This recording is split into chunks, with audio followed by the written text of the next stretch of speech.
I went to school for design and photography. Then I worked both in photography and as a graphic designer back in Boston. Typically in these fields, there's so many people who want the jobs that you get paid crap. And I had been working for this one company in advertising for a while, and I liked doing the logo stuff, but the paste up stuff and all was just kind of annoying. And I guess it was partially because my mom passed away suddenly, and I just realized life's too short. And I decided the thing I really wanted to do was to create 3D stuff, and so I just moved out here and decided to just try to be an artist. I'm the kind of dude who gets inspired by puddles on the water, on the ground, and cartoons or rocks I see or pieces of junk I find. That's the thing about a good artist in my mind, is someone who just looks at things with more interest and appreciation, when you see things. I can't tell you how many times I've just seen things and go, oh yeah, I'm definitely including that somewhere, somehow. It may take a long time. Like the found object stuff I do, it can take 10 years to find all the parts to make one specific thing that you kind of have your heart set on doing. And then you finally acquire them, and then boom, get it done. I'm what I would call an art monk.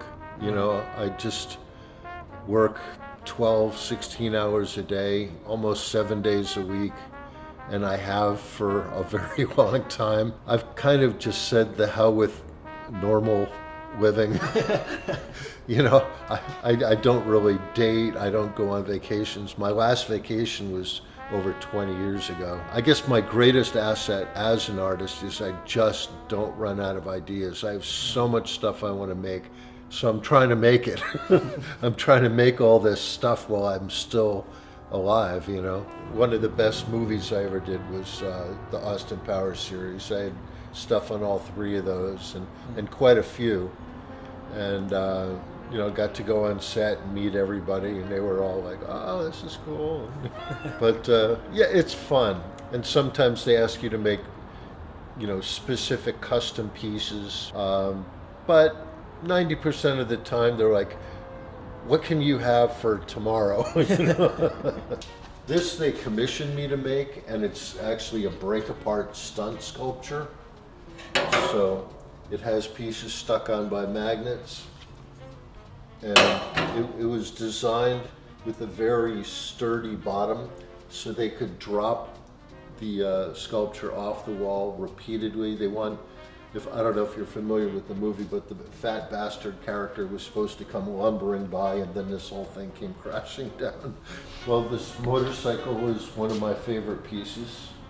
It's all found objects. There's a lot of train parts. This is a train coupling link right here. And the gears are from a crane that stacks trains, as well as the springs and the drive chain and stuff like that. So a lot of actual train parts given to me by my next door neighbors, who are a train yard.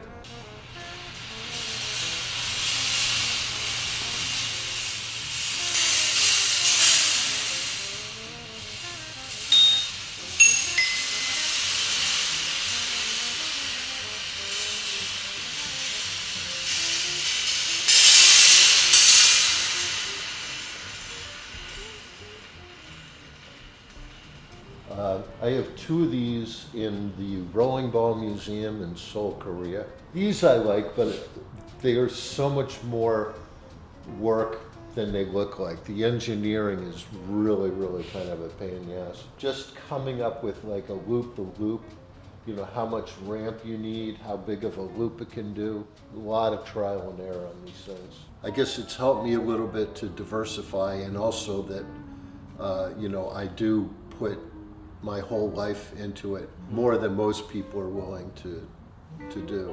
I find that it's really fun to kind of waffle back and forth between having a commission where you're kind of